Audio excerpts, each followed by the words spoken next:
You have a need for other people to like and admire you. You tend to be critical of yourself. You have a great deal of unused capacity which you have not turned to your advantage. While you have some personality weaknesses, you are generally able to compensate for them. Disciplined and self-controlled outside, you tend to be worrisome and insecure inside. At times you have serious doubts as to whether you have made the right decision or done the right thing. If reading those words felt strangely personal, as if someone had peered directly into your inner life and transcribed your deepest secrets, you are not alone. Millions of people read statements just like these every single day in daily horoscopes, tarot readings, and viral online personality tests, marveling at how strikingly accurate they seem. But here is the trick: those exact sentences were not tailored for you. In fact, they were handed to a room full of college students in 1948 as part of a psychological trap, and every single person received the exact same text.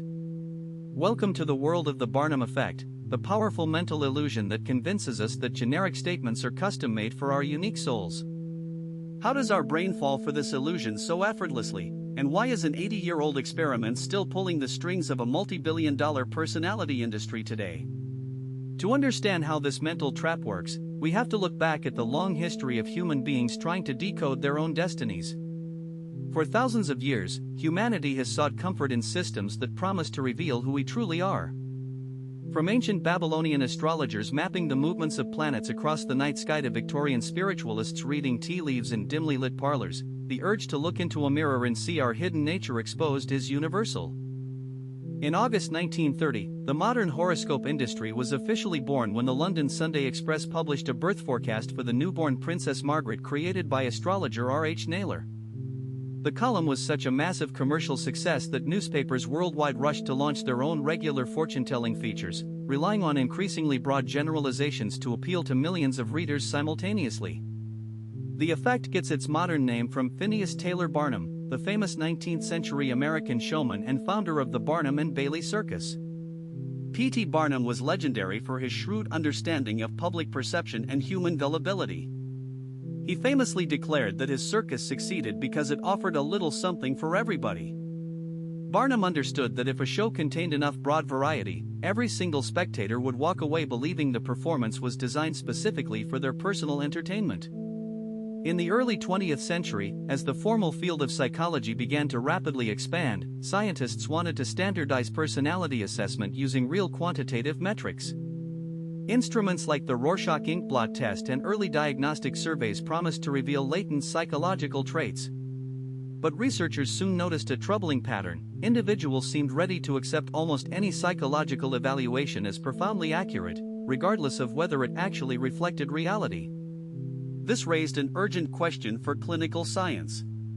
Were these sophisticated personality tests actually measuring unique individual human traits? Or were people simply projecting their own meaning onto completely meaningless words? The definitive answer came in late 1948 at the University of California, Los Angeles. A professor of psychology named Bertram Forer decided to test this phenomenon in a controlled laboratory setting. He gathered 39 undergraduate psychology students for what he described as a routine personality assessment called the diagnostic interest blank.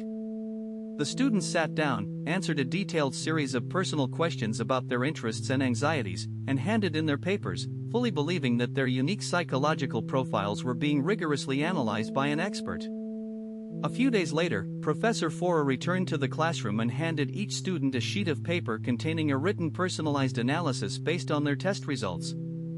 He explicitly told the students not to reveal their sheets to anyone else in the room, claiming the results contained sensitive personal insights.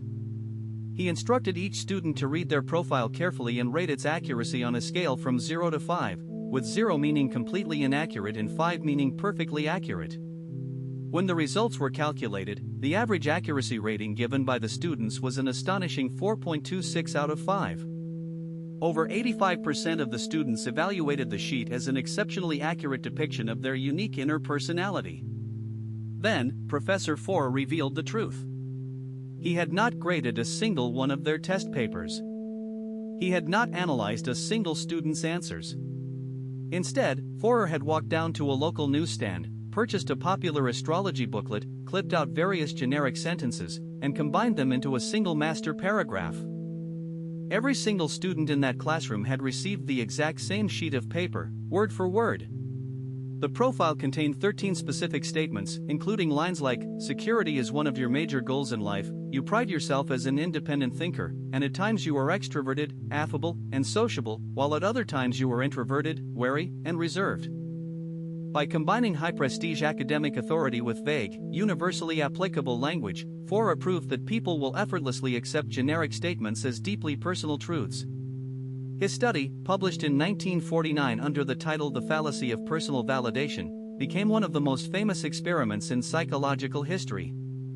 In 1956, psychologist Paul Meehl formally coined the term Barnum Effect to describe this psychological trap, publicly warning clinical psychologists against making vague, Barnum-like statements in psychiatric reports. But why does our brain fall for this trick so consistently? Psychologists point to three core cognitive mechanisms. First is subjective validation. When presented with a statement, the human brain automatically searches its memory bank for evidence that supports the claim while completely ignoring evidence that contradicts it. If a test says you were sometimes quiet in large crowds, you instantly recall a specific party where you felt awkward, forgetting the dozens of social events where you were expressive and outgoing.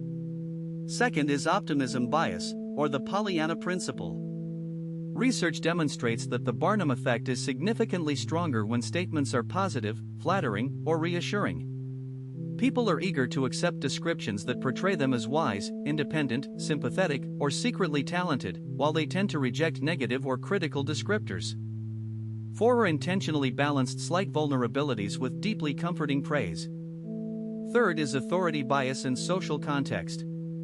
In 1977, psychologist C.R. Snyder conducted follow-up studies proving that when subjects believe an assessment was generated by a complex diagnostic instrument, an expensive test, or a credentialed expert, their acceptance rate skyrockets. This exact mechanism explains the massive commercial success of modern personality frameworks like the Myers-Briggs type indicator and the Enneagram. While the Myers-Briggs assessment divides humanity into 16 neat categories using scientific-sounding labels like INTJ or ENFP, independent statistical reviews have repeatedly shown that its scientific validity is low, relying heavily on flattering, generalized descriptions that trigger the Barnum effect. Today, the Barnum effect is larger than ever before, powering a global personal identity industry worth billions of dollars. Smartphone apps like CoStar deliver daily digital horoscopes by pairing real astronomical data with algorithmic Barnum statements designed to make users feel uniquely understood. Tech platforms use similar principles to design recommendation engines, phrasing automated content suggestions in ways that make algorithms feel intuitively aligned with our personal tastes. Understanding the Barnum effect does not mean we have to abandon personality tests or horoscopes completely. They can offer an entertaining framework for self-reflection and storytelling. However, recognizing this mental bias gives us a crucial layer of critical thinking. It reminds us that our identity cannot be reduced to generic formulas or clever marketing copy. The true human personality is far too complex, contradictory, and mysterious to fit into a standardized 13-sentence paragraph. Next time a personality quiz tells you exactly who you are, ask yourself if it really knows you, or if it just knows how the human mind works. What is your favorite personality test, and do you think it is accurate? Let me know in the comments below.